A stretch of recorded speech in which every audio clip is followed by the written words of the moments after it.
Welcome to Escape from the Dreamlands, Episode 7, for what is sure to be a very dramatic episode. I'm Jordan, she, her. I'm Ben, he, him. I'm Chris, she, her. And I am Selena, they, them. And let's recap what's happened thus far. King's Log, Day 4, Episode 7. Ursa D and Lorelei are fighting for breath as a cave tsunami ripped right through us. I bet you're wondering, how did this happen? Well, my friends, that's quite a story. After making it to Glitter, our heroes spent the night in a tavern, but not all of them alone. Ursa crafted suggestive table graffiti with the mysterious guy in the corner of every tavern. This one is known as Osiris. Coincidentally, he is also the person who has given us the most information about Mud People and our next quest. We are on our way to kill the Gem Drake who is interfering with the city and Glitter trade routes. An unfortunate roll on the encounter table led us to this watery hellscape, and now Ben, please take it away, but not to our deaths, please, thank you. Well, I can't promise anything. You have been walking through this corridor for about 15 minutes. An amount of time conveniently long enough that retreat back out of the corridor isn't an option. You guys heard a loud bang, and then a gushing of water. You had a little bit of time before a rapid white water surge came rolling through this tunnel that you were in, sweeping many of you several feet back, and for 3, Renee, Dee, and Lorelei had the wind knocked out of them, leading them into a state of soon-to-be drowning. Lorelei, getting the worst of it, also is disoriented by the water, spinning head over heels, and will be unable to do anything on her first turn. So, as you are now in this tunnel of rushing water, Dee is the first to act. And I'm going to put us on this map, which is just here to give us a better visual on what's going on. So this is the 10-foot wide tunnel. This is the crack that you guys made in the ceiling where there is a pocket of air. Lorelei is back here stunned, Dee not quite as far back, and then Ursa and Renee are fairly close to that. And as a reminder, swimming against the current is going to require an athletics check, just of DC 10. Remember how we found that one treasure chest that had a sea creature-y looking cloak in it? Yeah, Dee did in fact take that and put that on, and has since kind of figured out what the deal is. Dee is gonna put the hood on and gain a swim speed and be able to breathe underwater, thank you. Alright, yeah, Dee, you flip up this hood of the manta ray, and you feel the pressure in your lungs just like cease as you tentatively inhale. And while you're not really inhaling, it feels like you're breathing. And for the time being, you are much safer than you previously were. That is your action to pull that hood up. Okay. Swimming with the current doesn't require a check or anything, right? No, and it doesn't make you faster, because it's like uneven currents. Yeah. So it's not easier or harder to swim it with the water. Okay. In that case, I am just going to bolt down as fast as I can behind Lorelei here, and that uses 10 feet of my movement. Grab her? It's an action to grab her. That's a grapple. Okay. In that case, I am going to just kind of... so I can't make myself wide and swim against her or anything. You get the sense that in her current state, she is likely to drift further away. By putting yourself there, I will allow you to basically just brace against her to try and keep her from just going along with the flow of water. Object interaction, can I toss a loop of rope around her? Yes. Okay. Yeah. Object interaction, I toss a loop of rope around her and be like, nope, we're not doing this. All right. Renee is going to try and swim against the current. She would like to get to that pocket of air that you guys so nicely made. A 21 is plenty. She will swim at a quarter speed, essentially. Half speed because she doesn't have a swim speed, and then half again because it's against the current. So she is going to action dash to move 15 feet total. However, that is enough to get her basically to here, essentially, which is going to get her head just above water, and she can take a big old gulp of air. It's Ursa's turn. So if I were to swim to the top of this, it's just like 10 by 10 is just water. There is no pockets except for that one we made. You could use your action with an investigation or perception check to see if you can find another pocket of air. I'm close enough to this one, so I think I would like to use my movement to get into the pocket and take a big old breath. Okay. So do you need to do an athletics check? Yep. 21 as well. Yep, and then you'll have the same sort of speed as Renee, so you can use your action to dash, and that would put you basically right up next to Renee. Got it. But you already are breathing. Like, you have your breath held. I want to cast a spell. Oh, well then, yes. In order to do that, you're going to have to get up there. So, yeah, I'll just drag you up there. So, Ursa, you are now in a place where you can breathe along with Renee. Okay. And that was your action. Any bonus action? I did not consider a bonus action. Actually, instead of using my action to dash, can I Starlight Step? You can Starlight Step. Which is a bonus action. Yep. And so then I get to here, can breathe, and then I can cast spell? Yep. I would like to cast Bless. All right, bless this mess. I'm blessing this mess. What is the range of bless? 30 feet? You are too far away from Lorelei, indeed. God damn it, that was my plan. Fuck. Though unconscious, I feel the spirit of your plan. I cannot do anything else then. All right, yeah, you've gotten to a place where you can reevaluate. Lorelei, you would be tumbling further back along with the water. However, D has swam up, gotten some rope around you, and prevents you from drifting further along down the current. And you are no longer stunned at the end of your turn. D. And, Okay. went over this a little bit at the end of last episode. Lorelei has a +1 Constitution mod, which means Lorelei has 1 round of basically free time before starting to drown. That round just happened. The way I do drowning is you start making death saves. You're still conscious. You can still take actions. You just start making death saves every round. If you succeed on those death saves, then you start back again at 0-0. If you fail 3 times, then you die. However, getting any source of air will immediately end that death save situation. So, D, it's up to you. I'm going to try and use my move to giddy up and go.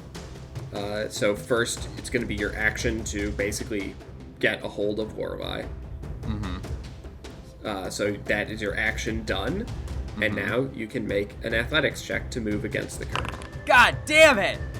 While you don't lose progress, D, you are not able to find your bearings and swim against the current. It's not like using Misty Step while, like, keeping the rope on a short leash would do anything, would it?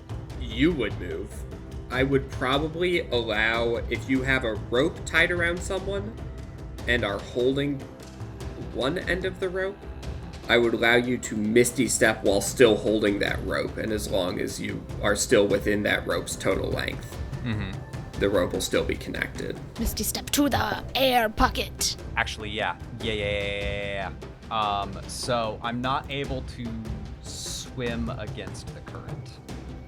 Yeah, But you failed the athletics check this I round. could bonus action Misty Step 30 feet up. Yeah, you could get to there. Ben, stop stop experiencing joy.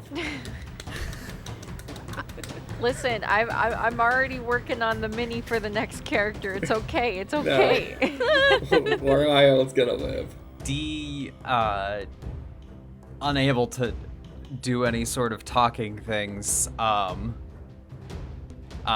takes Lorelai's like face in hand and just kind of puts her forehead to Lorelai's as kind of a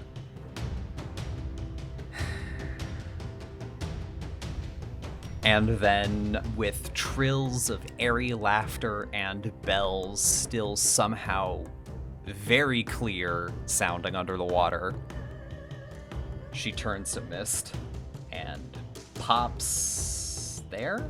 Yep. Yep. Because I don't have any spell slots, but I do have Misty Step through Fey Touched. Also, what's Kaylin up to? Kaylin, I imagine, immediately just vanished from existence. Yep. Renee Actually, no. will... Kaylin's up in the divot. Up in the divot. Okay. That's right. Renee will take a deep old breath. And I'm going with raw D&D rules for how long you can hold your breath, which is for basically anyone like an insane amount of time. So Renee is going to swim 15 feet to there. That's as far as she can go without using an action. I think what she will do is dash past D and grab the rope as if she's about to try and help haul Lorelai in. Ursa. I'm within 30 feet now. And so is Renee. So you So could bless yourself, Renee, and D. I will do that. All right. Bless works for skill checks too, right? I think it is just Saves and saving attacks. throws and attacks. All right. Lorelai, at the start of your turn, can you secretly roll me a death save? Yeah, I can do that. As a reminder, I'm lucky. I would like to spend 1 luck point, please. Okay.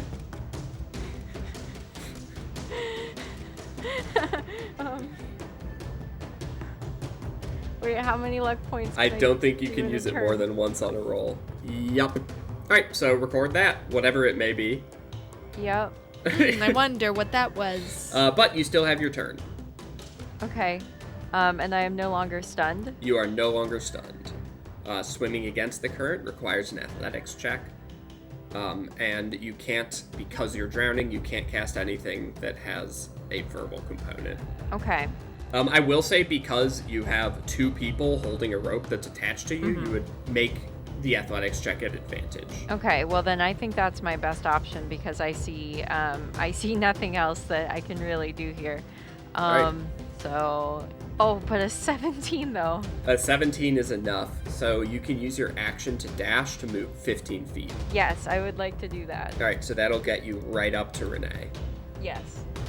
What about using move to move an additional? No, that's it. Okay. Half speed because I don't think Lorelai has a swim speed. Yeah. So half speed because that's your speed while swimming, and then halved again for swimming against the current means it's quarter speed. So action, dash, and move 60 feet gets turned to 15. Oof. Yep. Big oof. D. Time to try and bolt. Again, you are just not able to fight against the current. And I guess so that's my move. That is your move. Action to dash. No, that was your attempt to move. Yeah, so I tried to use my move for my move speed. Can I use my Yeah. action to dash? Yes, but only with the current. Okay. So I failed the can't make athletics check. multiple checks to go. Okay. And in the same light, one success means it counts for both your movement and your dash. Okay. D is going to get creative. Let's get creative. D is going to just take a good old deep breath of water, breathe out all of it that she can, Yep. and put the cloak on Renee. Okay. Because Renee is beefy as fuck. And giving Renee a swim speed. It would make her move significantly faster. Could potentially get her Yep. to the air pocket. And just so you're aware, that will mean you will start going on your drowning countdown right Yep. now. All right. What is your Constitution modifier? 2. 2.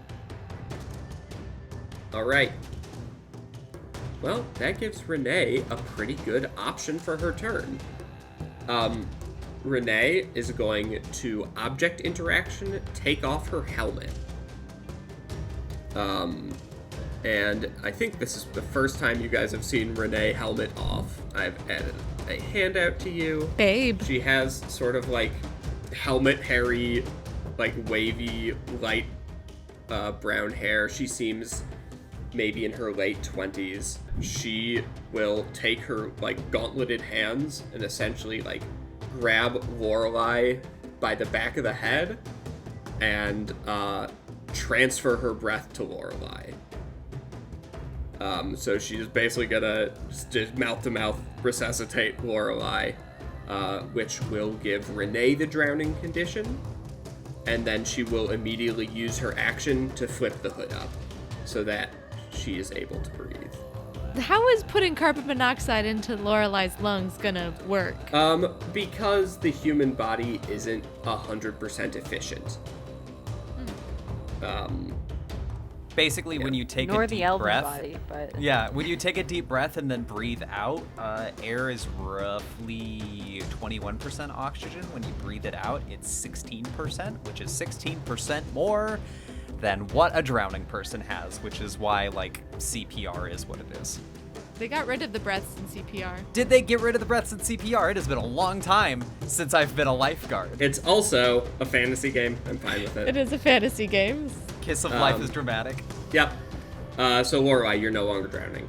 Your death saves are canceled out, and you'll be able to breathe for a while until it's like in the order of minutes, essentially.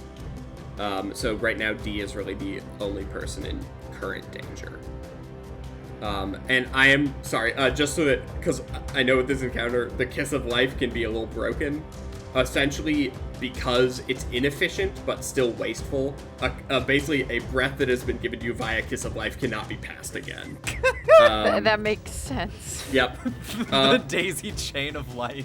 Is a kiss of life a real thing? I don't know.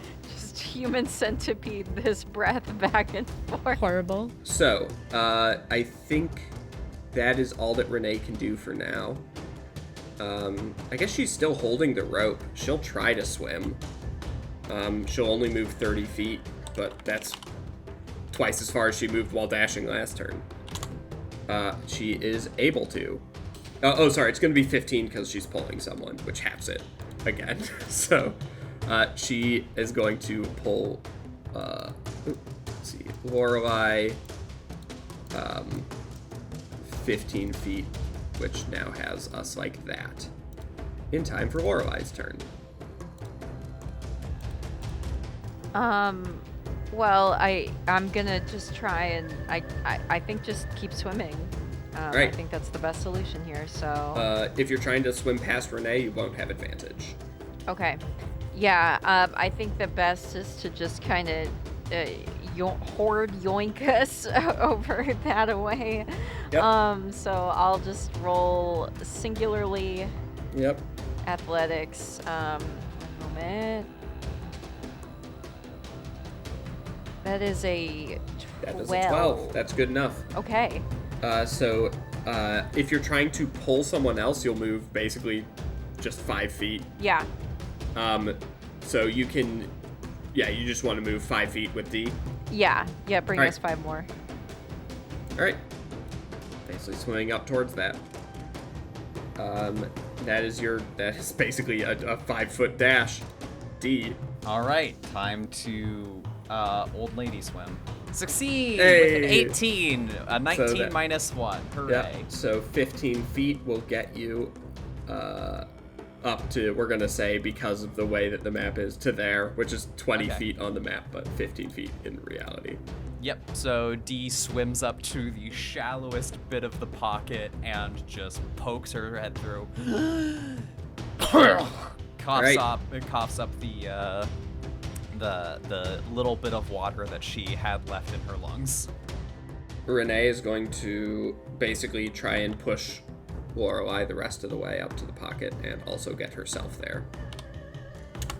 Can I... 22 is good enough. All right, you guys have made it all into this pocket that you created at the end of last session. Good planning, gang. You guys kind of float there for about a minute. Just kind of holding on to the rock as it rushes by us. And after a minute, you feel yourself start to lower down with the water level. Until about a minute and a half later, it is back to being the grotto, which just has about 1.5 inches of water along the bottom. And it appears the danger has passed. It appears the danger has passed. It does appear that way. The water certainly has. I'm really glad that of the things my body does remember, it does remember how to swim. Very grateful for that. Thank you to my parents who assumedly did teach me that. Maybe in a little like swimmers, like little fishies class. Yeah, whew. Thank you. All right. Do you guys want to do anything before continuing on? I wanted to say thank you. I don't know how we made it out, honestly. That was some solid teamwork. It's like we're not only becoming like a friends or a team, but like family. Are you adopting us into the royal family, Your Majesty? I don't know the laws on that, but everyone's gonna be a knight, because I think knights are probably very handsome and talented. I just get the feeling. Sir Lorelei, I like it. Sir Lorelei. Sir can be, like, gender neutral, but I prefer Dame. Dame D. Yep, Dame D. Just so it is a clear thing for everyone, D rolled a deception check when she said her name was D. Renee will grab her helmet, shake some water out of it, and put it back on. Do we want to keep moving, or do we need a rest? D, how you feeling? Do you need to catch your breath? I would not complain at a chance to, recoup. I'm feeling a little bugless. Sure, yeah. Let's get more bugs, I guess. Do you guys want to camp out in this tunnel? Yes, No. I feel safe. Oh. Maybe not inside the tunnel, maybe outside Let's get the tunnel. out. Let's at least get past whatever the source of the giant glass explosion was. Alright. You guys continue walking towards where the water started rushing in. And basically after another 5 minutes of walking through this tunnel, or less than that, like a minute and a half, you see that it slopes sharply upward. You're able to climb up without too much effort into a large chamber. Reminds you a little bit of like the Shark Lake. Like you imagine while that tunnel was full of water, it briefly might have seemed similar, just like this large cavern with a hole in the middle of it. So that is where you have found yourself. I look up. Or I look around. Does the area look familiar? No, it does not look familiar. Okay. Renee, what do you know about these caverns always shifting and changing? I know that it is crucial for the glitter economy because it provides fresh veins of ore and gems. Because when the caverns shift, they appear to replenish as well. As far as I know, navigation is almost entirely done by altitude and by following the water either up or downhill. Interesting. Well, as long as this is the higher altitude. I take a little sit down All right. for an hour. Yeah, you guys, each of you just roll me a d8, just to be sure. Just to be sure. Just to be sure. 6, 8, 6. Oh, But you weren't no. expecting that. 686? Sure wasn't. About half an hour into your rest, Oh, god damn it.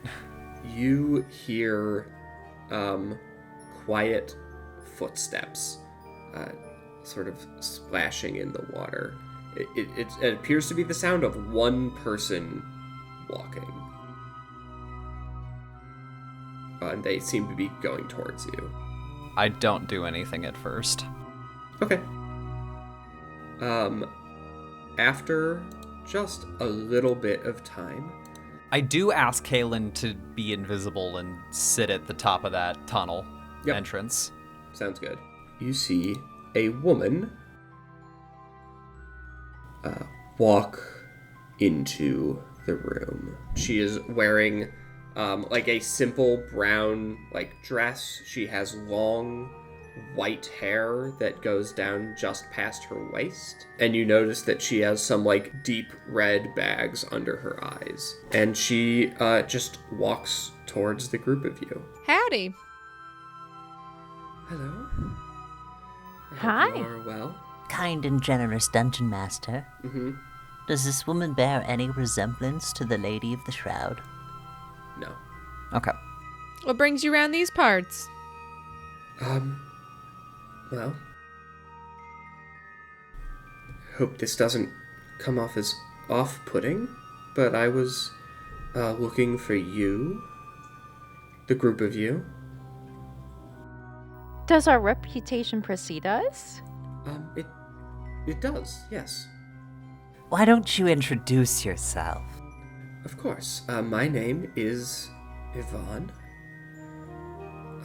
and I am a researcher. And I was just wondering if I could ask you all a few questions. What are you a researcher of, Yvonne? I research mud people. I see. And why are you in this cavern alone? She pauses and says, I guess I don't understand the purpose of the question. It's not polite to ask people why they don't have friends. If you're concerned for my safety, I think that's the question. It is. I trust my ability to avoid danger, even if I'm not sure I could take it head on. And how did you find us? With the cavern shifting all over the place. The grotto isn't a huge place, and I had guesses as to where you might be going. So I didn't even have to search all of it. If you were looking for us, what are our names? She smiles and says, I do not know that. So let me get this straight. You're walking around these caverns, and you're like, I'm looking for 3 to 4 to 5 people who look like they are naive, because that must mean they are mud people and very trusting. I am looking for 3 people. I'm looking for a tiefling with short horns that has a bird that is sometimes not a bird. I am looking for an astral elf, and then another elf. You're just describing what we look like. That's not Correct. really... I had a visual description of what you looked like. I didn't get your names. Unfortunately, I don't have a bird. And not even something that's sometimes not a bird. Okay. I mean, if you don't want to answer my questions, I won't force you to. If you would rather decline, I can leave. What are your questions? That's true. Reserving Let's the see what right- the questions are. 'Cause- Reserving the right to be off the record once we hear them. Sure. That's fine. I'm fine for you to decline to answer questions. Do we have an accord? Sure. Ask, and maybe we shall answer. Maybe. All right. She looks at D. You may ask. Wonderful. So, you are mud people. By my estimation, less than a week old. When you first emerged from the mud, was your decision to move in the direction you did entirely based off Shepard's music? Ooh. D, you look like you want to say something. Is this a afterlife experience questionnaire? Like, is this a customer satisfaction survey? She pauses. No. I'm studying mud people, and it's important to understand the experience that mud people have in the world. It's an unusual one, and I'm not sure that, the king has done enough to, help. I agree. And that's why I'm running as king of the mud people. I was gonna say, we do have a king. I was referring to King Highwell, king of the city. More like king had jerk. It's quite possible. The music was a deciding factor for me to venture that way. What is the name of your father? The name You of can my father- decline to answer. I guess I don't see how it's necessarily relevant, but my father's Just like name you is are Frederick. researching Frederick. Yes. Just like you are researching mud people, we are researching our environment and surroundings. It is important to our experience as mud people to get as much information as possible. If we answer your questions, I feel it's only fair that you answer some of ours. Naturally.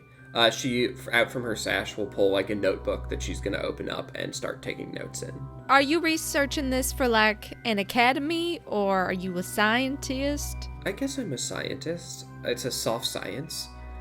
I'm certainly not going to be running any tests on you. I suppose I do a series of case studies to try and learn more. Were you also a mud person? No. Now, how do you know for sure? That you are mud people?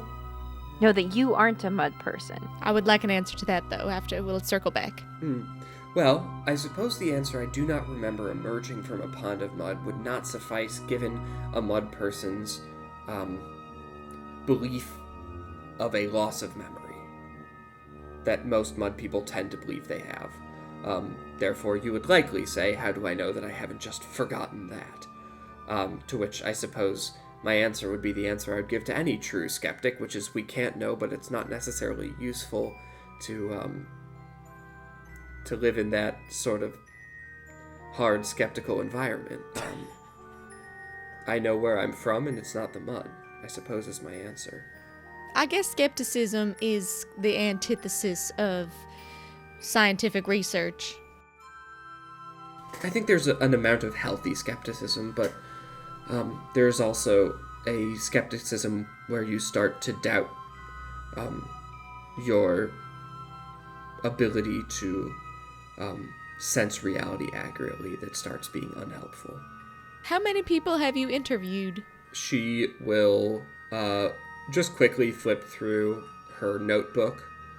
It says this volume 4. I would say in the ballpark of 150.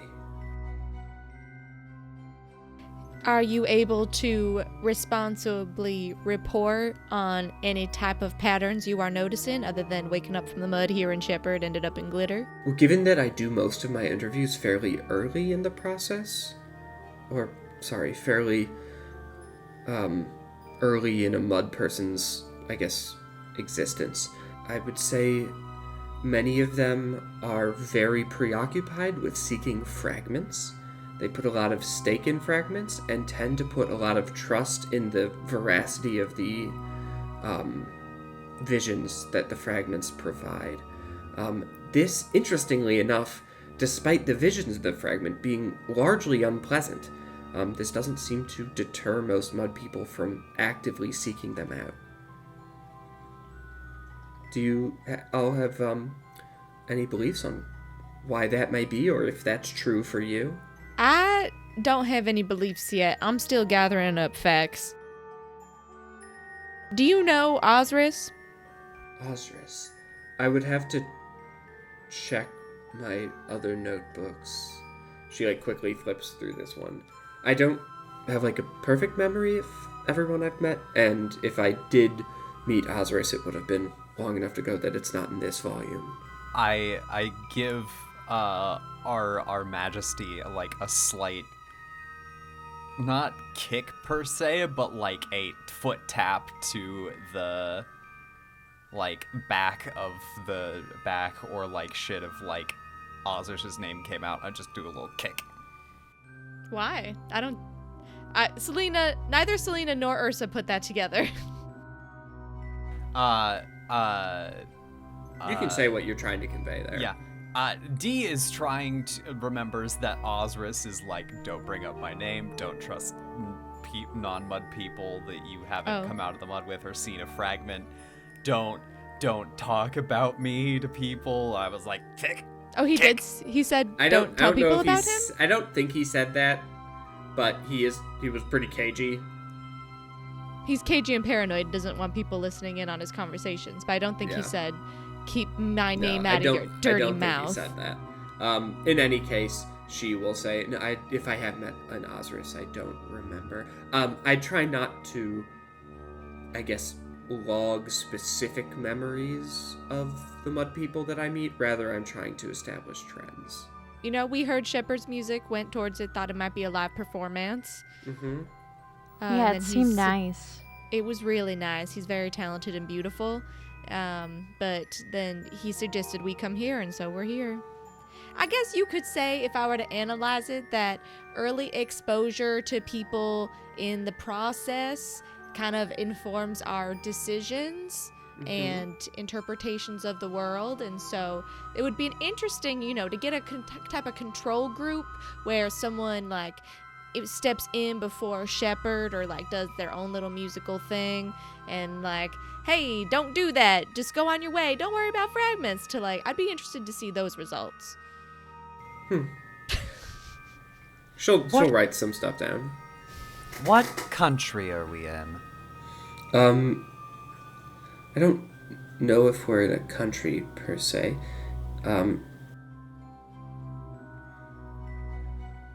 That's just not sort of an entity here. There's the city.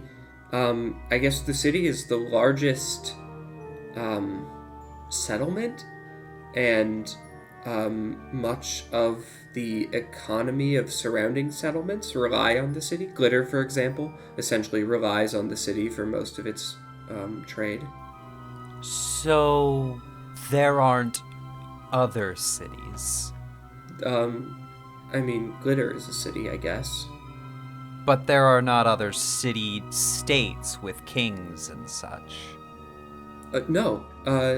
Where you are in, the land itself is called Vestige. But mud people tend to have interesting intuitions about many things. Is your intuition that the world ought to be large? Are you saying the world is not large? No, it's not. Yes, my intuition is the world should be large. It's an interesting intuition, don't you think? Apropos of nothing. How many mud people have met Our Lady of the Shroud by this point in their process? She pauses. I'm looking at her real close. Yeah. I guess it maybe depends on what you mean by met. As far as I'm aware, none. Be unlikely that you meet her this early in your life. We spoke to her. She writes that down. What did she have to say to you?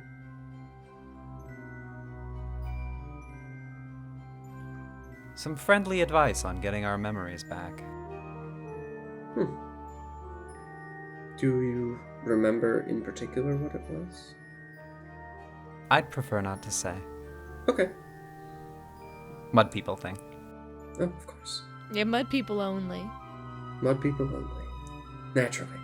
Mud people emerge from a fairly hostile environment. Did you find the immediate hostility of your environment to bond you as a group? Well, we haven't really left each other's sides, so I guess literally, yeah. I wouldn't say it's necessarily due to hostility, other than these are the only two people I knew at the time. Jury's still out. Good to know. Do you think if you had emerged in a comfortable environment that you would be trying so hard to seek answers? Like, say, I woke up in a nice inn and I had a lot of money. But no knowledge of any past, but a belief that you had one. Oh, well, me? No, I'd be fine. Okay. I would be even more concerned. How long ago has it been since the mud people started arriving?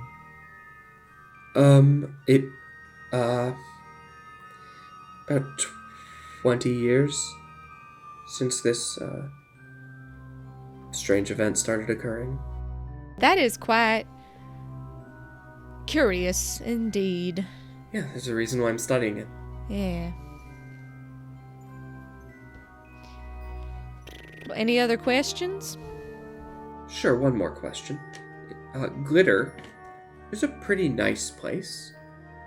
And yet you've decided to continue on past it. What would you say is the primary reason that has pushed you to not settle down in a comfortable town? I didn't personally see any ways I could contribute to the economy. I don't do well underground. Have fragments existed before mud people? It's an interesting question. If they did, no one cared about them, and so they weren't noticed. So anytime you killed game and such, everyone just ignored the little gray marbles that would fall out.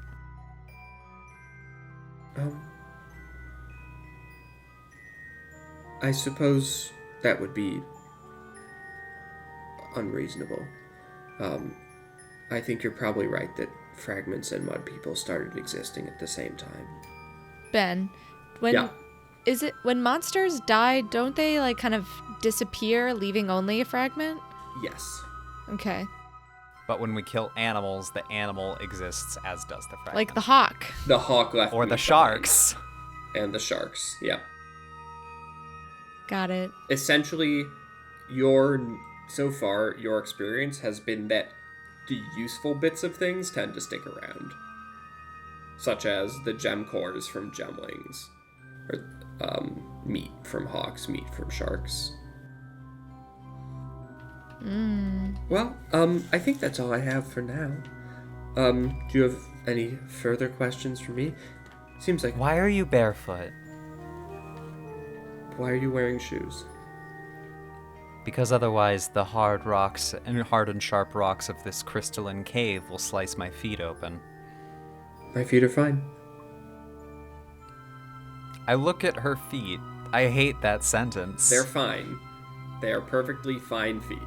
They're not like they're not like hooves or anything. They are human-looking feet. If we wanted to find you again, like say we discover more things, how could we do that?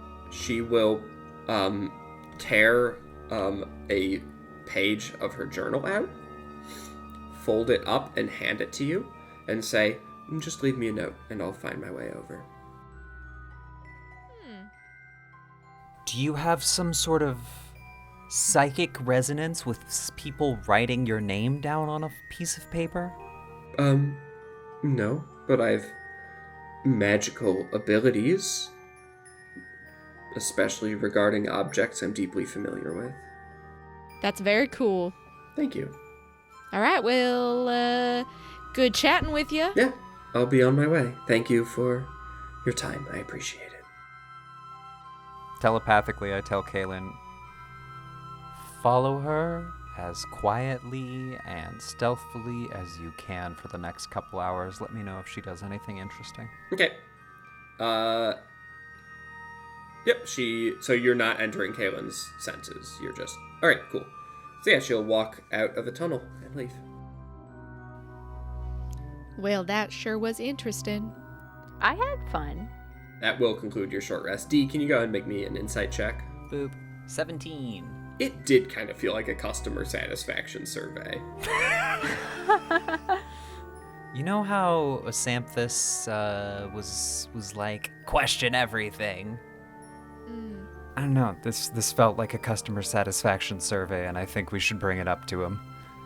Ben, could I say that while they were here, I activated my divine sense, or is it too late for that? No, that's totally fine. I just want to know if they're good or evil. So it doesn't give you good or evil. It does, however, let you know if they were a celestial, a fiend, or an undead. Oh. Got it. And they were none of the above. A little bit after the rest ends, and you guys are like packing up, Kaylin, you feel like Kaylin land on your shoulder. Kind of just bonk head into Bird. Yep, and you hear into your head, I followed her for about 5 minutes, and then she turned around, looked at me, said, wasn't very nice of her to lie about you, winked, and then disappeared. As in, like, teleported? Listen, I don't know if She vanished. She looked She at you vanished. directly. She went away. I said I didn't have a bird. You're not a bird. You look like a bird. I mean, listen, my feelings aren't hurt. I understand why you lied. That's a lie, actually. I don't understand why you lied, but my feelings aren't hurt. Anything I said in that conversation was the truth. Like, epistemically, or... Misleading, but I never told a falsehood. I don't have a bird. I have a contract with a nymph. I feel like every single D&D party, despite how experienced the player, has to have a conversation about lies of omission. Yeah. the Aes Sedai conversation. When Dee started having that conversation, she was like, I will answer. And internally, she's like, I'm going to answer truthfully, but vaguely. And for every question I answer, I'm going to ask of one. I'm going to get as much information out of this as possible, and I'm not going to give false information because who the hell knows what's going on? Sure. Right. I needed to do a short rest and roll my hit dice. Ba-da-ba-ba. Ba-ba-da-ba-ba-ba. Beep boop boop. All right. Let us get a navigation check from our investigator. Our resident So we learned investigator. that altitude could help tell how could help navigate. Is that still a investigation, or is it a perception or whatever? It's still investigation. Yeah, you're basically looking at the water to try and like seek out paths down or up. That's gonna be 18. And a d6, please. 1. I don't like rolling ones on these. Different table. A different You table. didn't roll a 1 on a nav check. It's true. Making our way downstream. Exactly that. Ba-da-da-da-da-da-da. Ba-da-da. And the gems around you start to move. Something that you have started to acclimate to. As you see 3 little fellows ready for battle. Oh. Okay. Initiatives, please. Yeah. Ooh, nat 20 for a 22. That's where you want to see those nat 20s, right? Yeah. I mean, I'm not mad about it. D, you are first to act. Let's just do this as fast as possible. A golden bombardier beetle crawls Crawls onto the back of D's hand and does a blast at the green person. All right. Roll. Attack roll. 23 to hit. 23 will absolutely hit. Okay, that's gonna be 10 points of force damage for a max damage thing, and I'm gonna bonus action tell Kaylin to stab that one. All right. Kaylin can fly over and stab it. I'm guessing a 7 does not hit. 7's not going to hit. You had advantage? Was that with advantage? It was not with advantage. Yeah, Kaylin's coming out of invisibility on this attack. 13. Doesn't hit. Then it is this one's turn, right next to a visible Kaylin. Mm-hmm. And it is going to try and hit a visible Kaylin with a 22. Is it a melee attack or a range attack? It's a melee attack. Cries. Yeah, 22 hits. And Kaylin is resistant to bludgeoning. Bludgeoning, piercing, slashing from non-magical attacks that aren't silvered, damage resistant to cold, and immune to fire and poison. All right, cool. So Kaylin takes 3 bludgeoning damage, reduced to 1, and 6 acid damage for a total I'm going of 7. to use my reaction to give Kaylin resistance to all of that. Okay, so that means it'll be a total of 4 instead of 7. And then it's Ursa's turn. We'll go here and hit with my new sword. Okay, Shit. you attack with your new sword. It's sparking in your hands, but you just miss. What is it with these sparkly little nuggets that I cannot hit? This one is going to come over and choose a target. It's going to go for Ursa and get a nat 20. Cool. Wow. I used my reaction to... For your bird. For the bird. Yep, sorry. So you take a total of 16 damage between bludgeoning and cold as this thing runs over, sort of wobbling, and then just throws itself at you. This red one is going to close with Lorelei and miss with a 7. Lorelei, it's your turn. Okie dokie.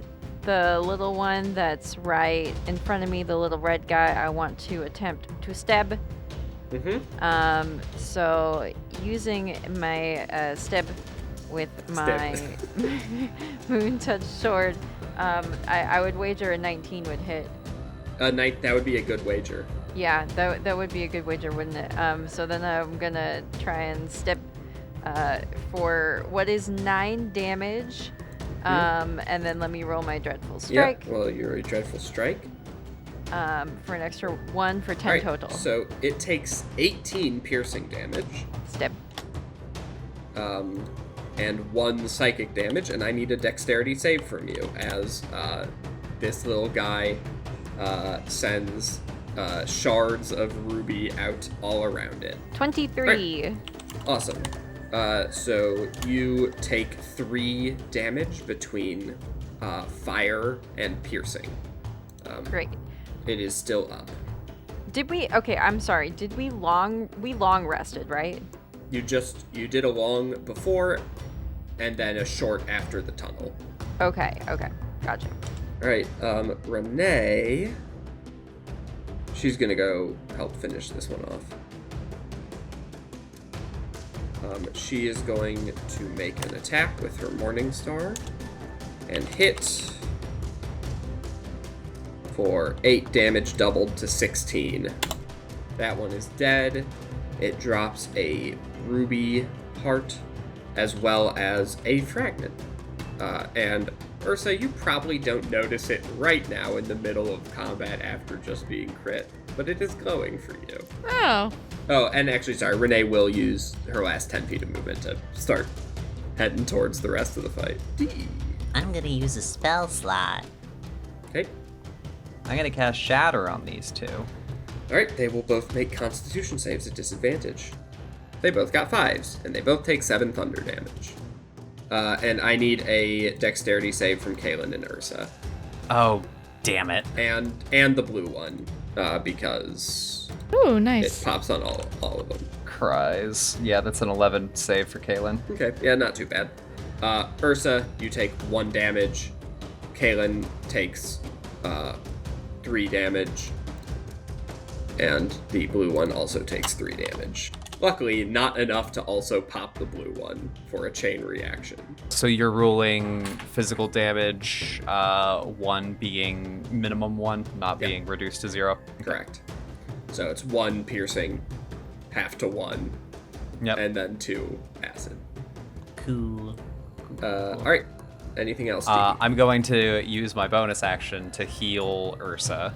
Okay. Thank with you. Angel Light. Alright, And what is... just psychically, I'm going to tell Kaylin, just like become invisible and fall back a bit.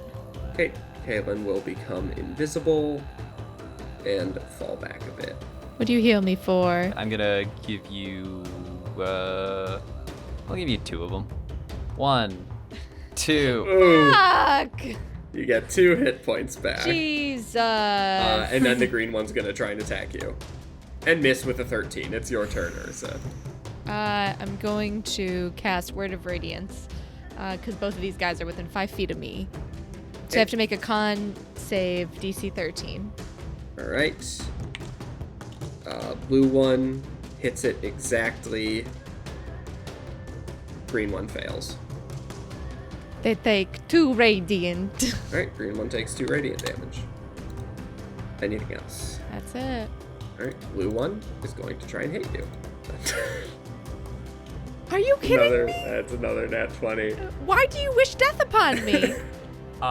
Dee sees the curvature of this timeline and has her reaction in a spell slot to go ahead and cast Silvery Barbs. Crit again. I want it to crit again. It's a 6. So sort of you've had this experience a few times with D. You feel this bone crunching, frostbitten strike, almost like deja vu in your mind, and then you see that it sort of like limply just sort of like bounces into your leg, not hurting at all. What would the damage have The been? damage would have been 2d6 plus 2 plus 2d6, 14 more damage. Okay, I wouldn't have gone down, but I got really close. Lorelai. I'm gonna give the advantage to Ursa. Okay, Ursa, you also feel the fates align in your favor. What would you like to do, Lorelai? Well, I'm gonna mosey on a little bit up this way, so I got a nice clear Yeah. shot at the blue one there. Cool. And I'm gonna try and shoot it. Let's see if a 13 would land an arrow. 13 won't, misses wide. Heck.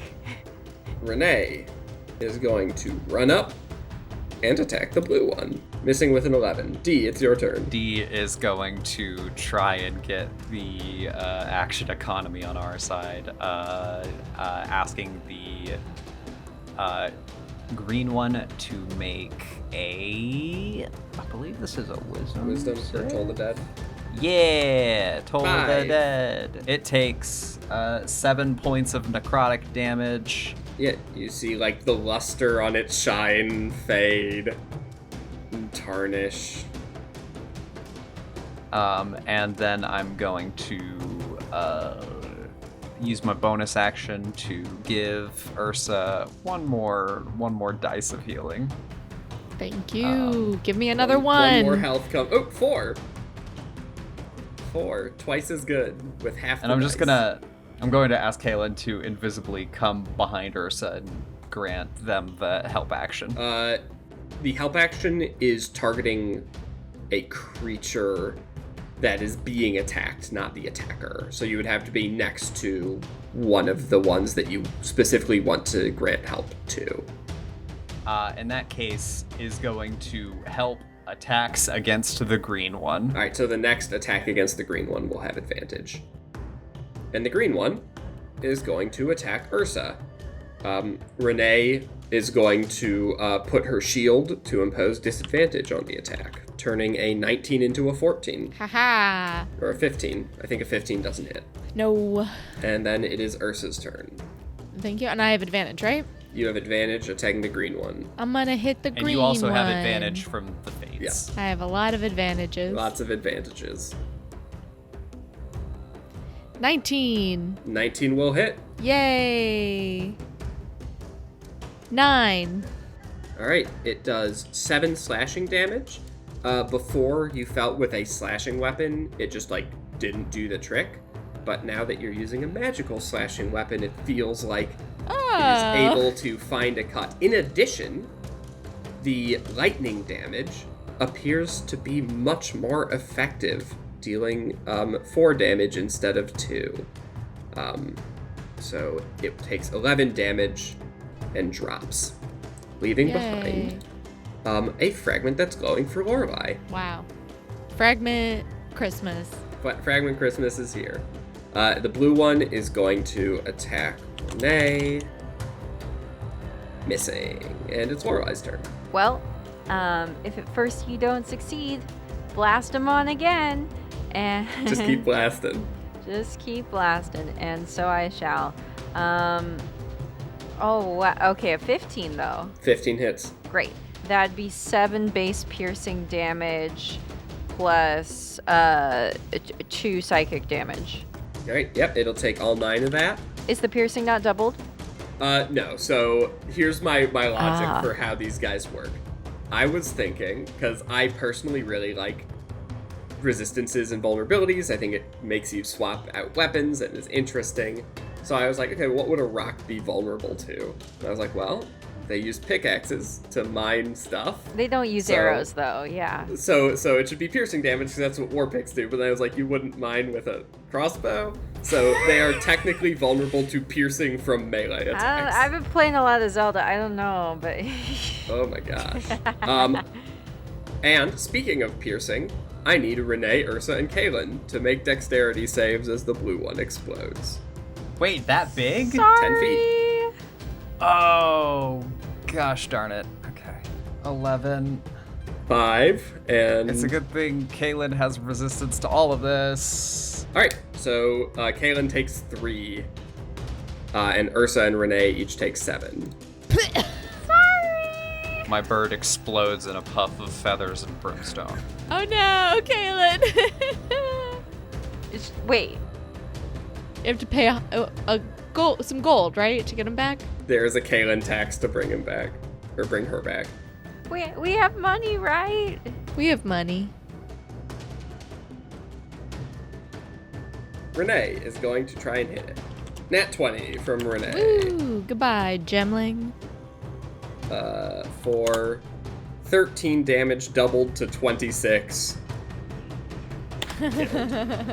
Crunch. So dead. Extremely dead. It drops an unattuned fragment, and it appears that the danger has passed. I walk over to my fragment, but I don't pick it up yet. Okay. I just want to be like, you know, talking to Yvonne really put some existential dread into my body, which I wasn't necessarily feeling before. And it's like, why am I trying so hard to remember things, you know? Right. You know, like I said, maybe it's just fine. What if we were something awful before and now we're just free? I think I was a bad person. I want to know who's coming to kill me. Are either of you going to interact with your fragments? Yes. Both. All right. You guys both essentially simultaneously go to grab it, and D sees both traveling companions just sort of zone out. You guys should each have a card with the little vision. I'll read mine out loud first. Yes, please. A request. You feel the cold steel of a knife to your throat. Hissed words in your ears. Stay calm and you'll get out of this alive. And what is Lorelai's similarly distressing vision? Let's see. Wait, is it just a quiet evening? Yep. This is not distressing in the No, slightest. not at all. You got the one not distressing one.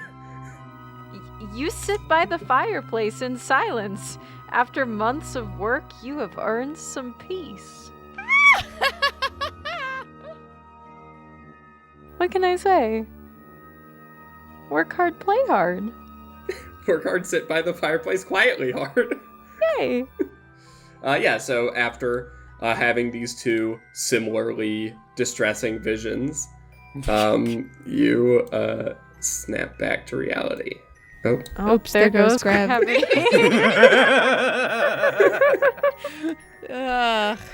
To be chronically online. We live in hell. So, you guys come back after your visions. One of you, having maybe a slightly more distressing one than the other. Is there anything else you want to do before continuing down the path? I'm casting Find Familiar. Were there, like, hearts, little gemling Yep.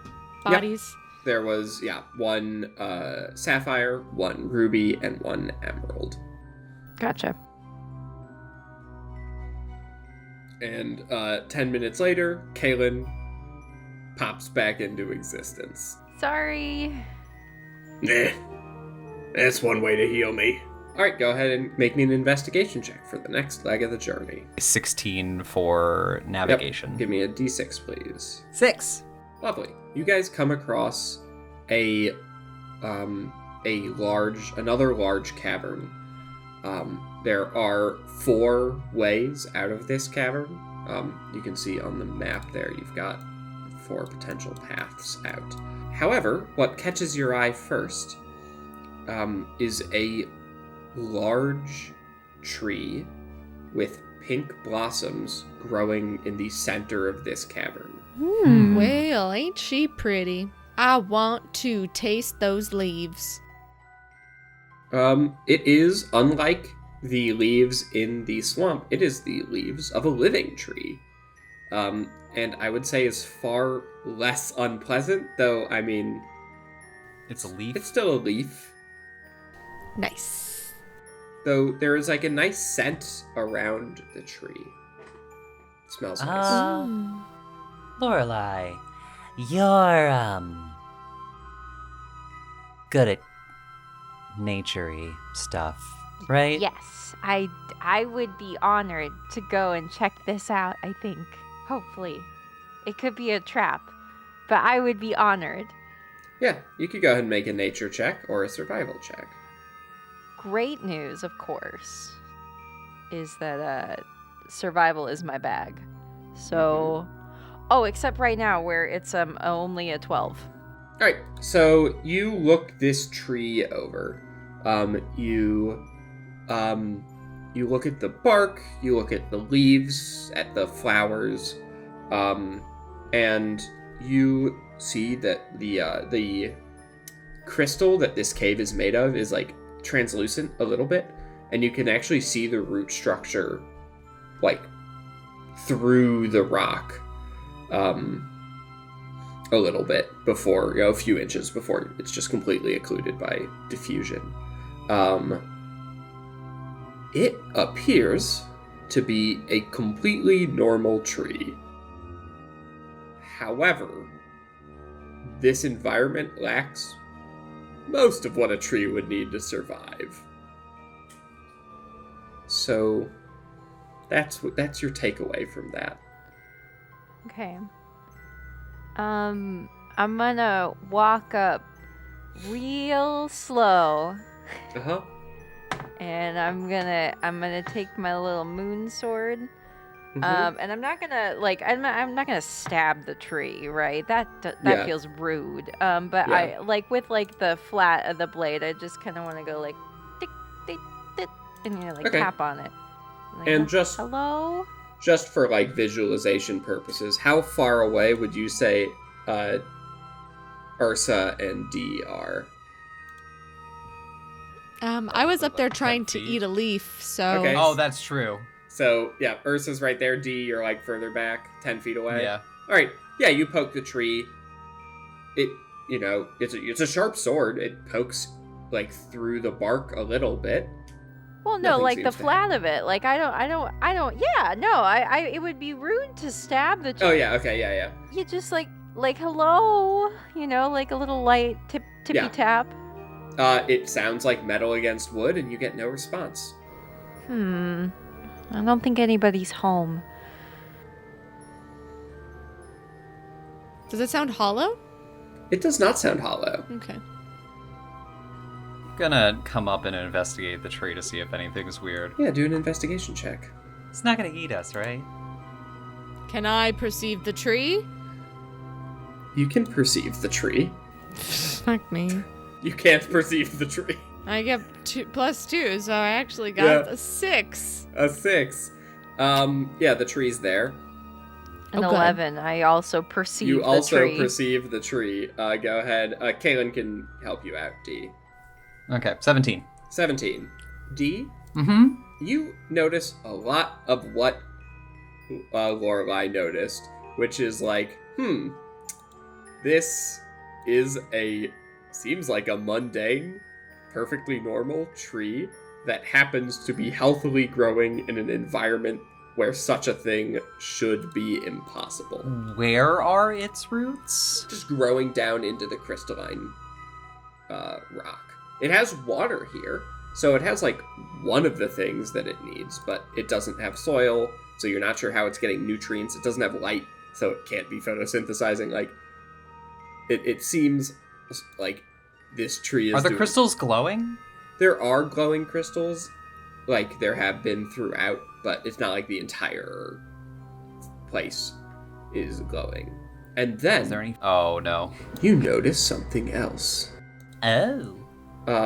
A little bit of light catches off of some of the ground near the tree, and you notice that someone has engraved something on the ground next to the tree. I squat down. And I have added into your handouts a handout called Engraving Near the Tree. Oh, it's this stupid thing. It doesn't look like the same as Malin's. It's not dissimilar, but definitely not the same words. Do you guys think we should try to decipher this? I take an etching of it. Yep. You can take a rubbing. It's an etching, so it's easy enough to take a rubbing of it. There does seem to be some similar characters. Perhaps we could try to decipher this, see what the message to the tree gods says. Mm-hmm. Okay, so this doesn't look like any script I'm familiar with. Correct. I don't think so for me either. This is gonna be a Chris asks God a question. Can I use a de-investigation Mm-hmm. or insight or some sort of stat-based check to do a look-see at this thing? To see if I get a An hint. intelligence check? Yeah, so that's honestly just a question for you guys.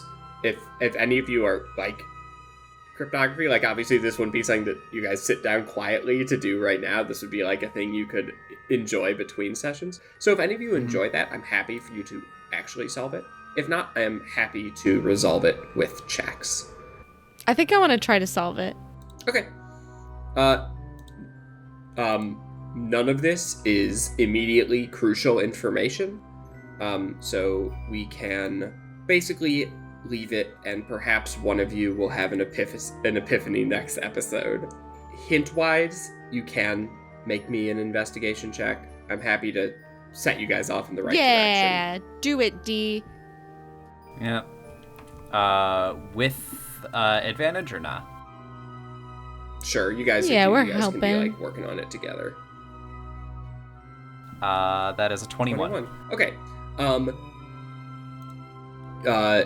D, you think Ursa is correct that whatever Malin was writing and this appear to be highly related. You also That was my guess as well. Yep. You also think that the scrap of paper that you found in that treasure chest is going to be crucial Ooh. in decoding both these messages. Ooh, tasty. So you guys are going to continue on your way, working on this little puzzle. Yeah. So go ahead and make an investigation check. D. You guys are going to have to decide where to go. Essentially, you can go north. There's a southeast, southwest, or you could just say, you know what? Maybe Yvonne was right, and we should just go back the way we came. 24. Cool. You notice on the north path there are some like large claw marks. I have a sneaking suspicion which way the Drake is. All right. You know better than It's I. north. And your navigation check is... 24. I said it earlier. I didn't remember. 24. 24. This podcast is sponsored by 24. Both the number and the TV series. But you know what's better than 24? 25? Yeah. Yeah, 25. Is there a reference here that I don't know? SpongeBob? Oh. Yeah, I didn't have cable. Can I get a D6 from you for that delicious encounter table? Oh, that's only a 24 is only a D6. Mm-hmm. 1. You are walking along. Mm. You know that you are walking into the den of a dragon. Like a dragon. A dragon. And dragon. You're not in a dungeon, but you are trying to find a dragon. So we're 50% of the way there. You spot a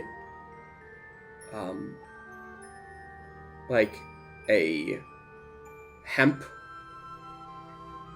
rag sitting on top of something. I crouch. I pick up the rag. All right. Under the rag are a set of little rock carved polyhedrons with strange symbols on each face. Did I? And I have dealt you a trinket. D, these objects feel familiar to you. I have a bunch of D8s. You have a bunch of D8s with strange symbols on them, and they are familiar to you. I pick them up. The weight is familiar. I rock them back and forth, back and forth. Kaylin, Yeah. do these look familiar to you too? Not really. Okay. D rolls the dice and casts augury All right. using them, What is... which I can do once per long rest. What's that? Yeah, what is the thing that you are trying to augur about?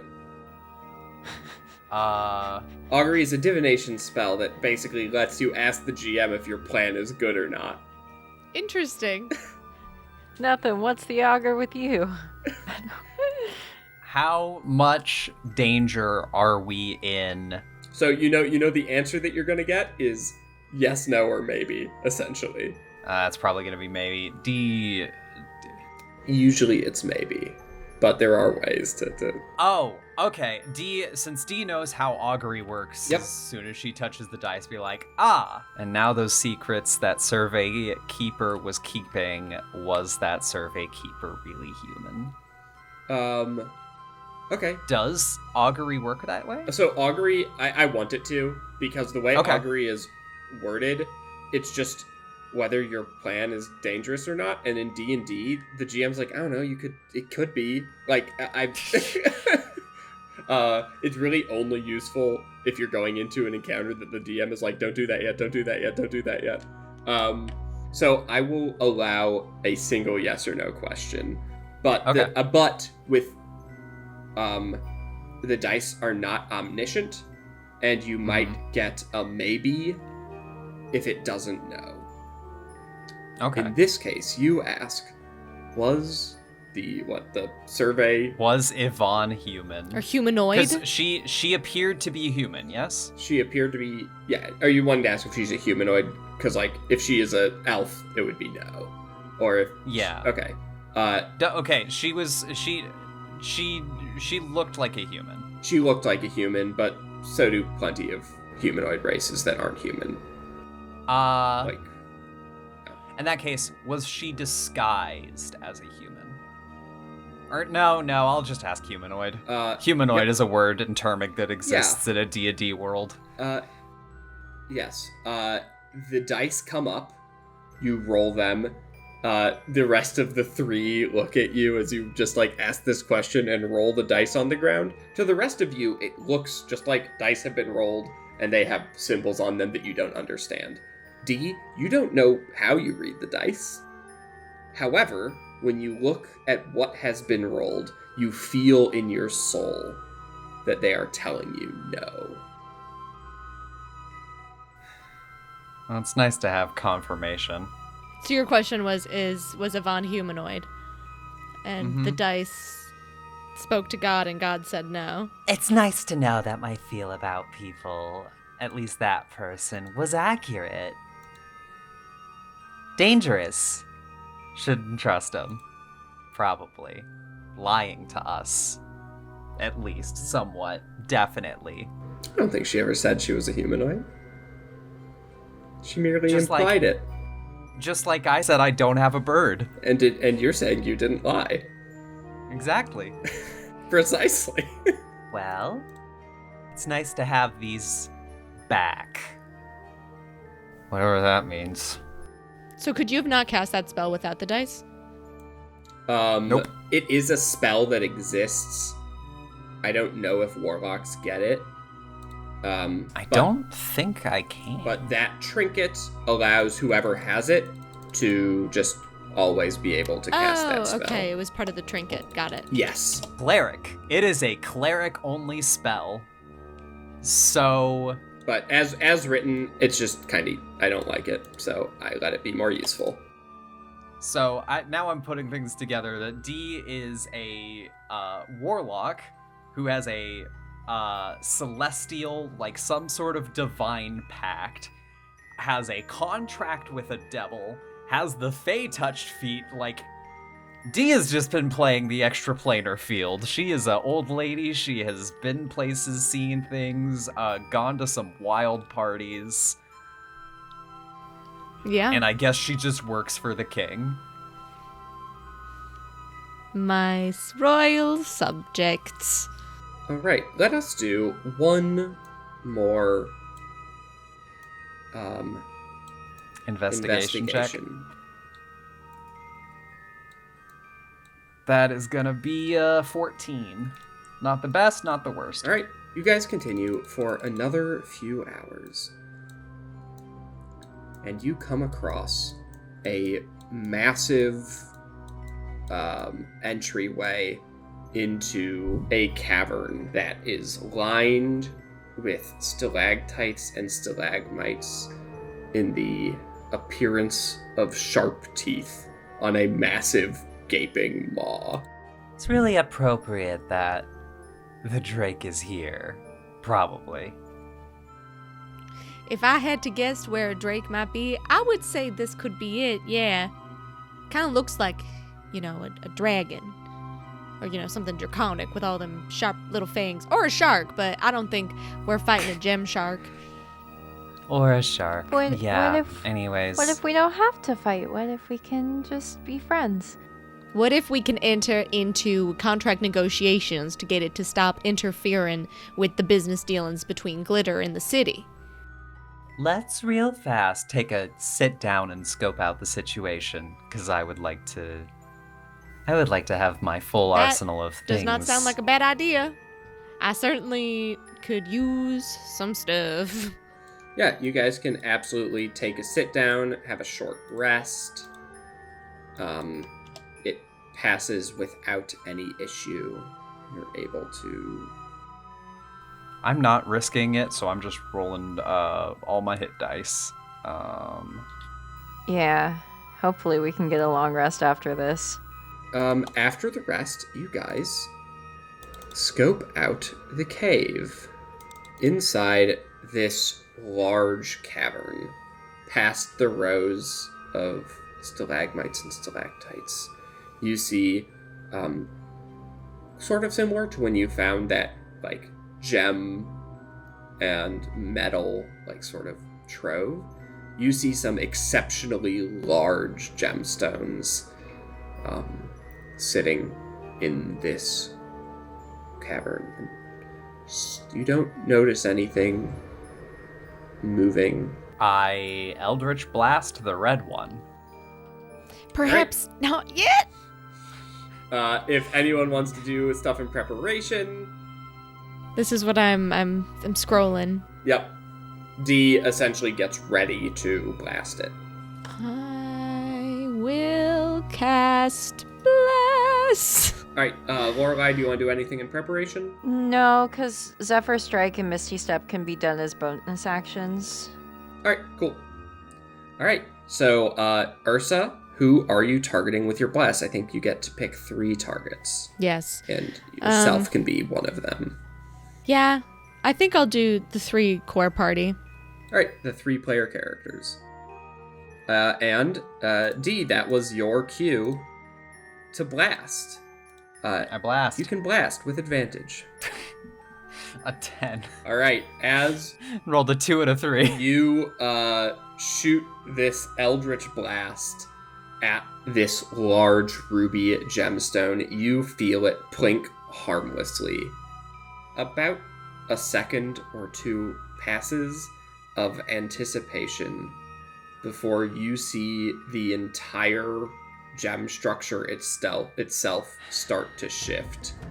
Oh boy. Pieces of it move. You see a claw reach out, and as it turns around,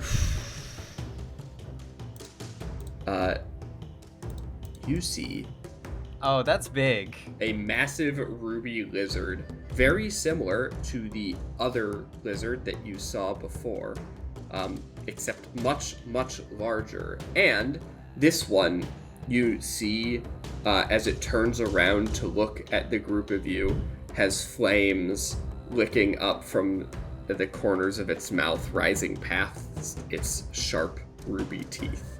And then two more gemlings emerge from their crystals. And that is where we're gonna pick it up next time. Oh, with boy. initiative being rolled. So we roll initiative now. Sure. We can get that just so that we know just how unfavorable the initiative is. Cool. Oh, Started no. with a 4. Bad. I forgot to click my character first. That's fine. That means I just get to re-roll it, right? Uh-huh. And then I've changed it to a 4. Yep, it's a 4. I've got it in there. 10. Oh wait, no, I rolled well. I was like, no, it was bad, and apparently the digital dice went from a 2 to a 18. All right. The big one gets a 15. The little blue one gets a 12. The little green one gets a 9. And Renee gets a 17. So, next time, as you see this gem dragon start to move towards you, it will be Dee and Kaylin to act first. Yep. And I go last. And you go last.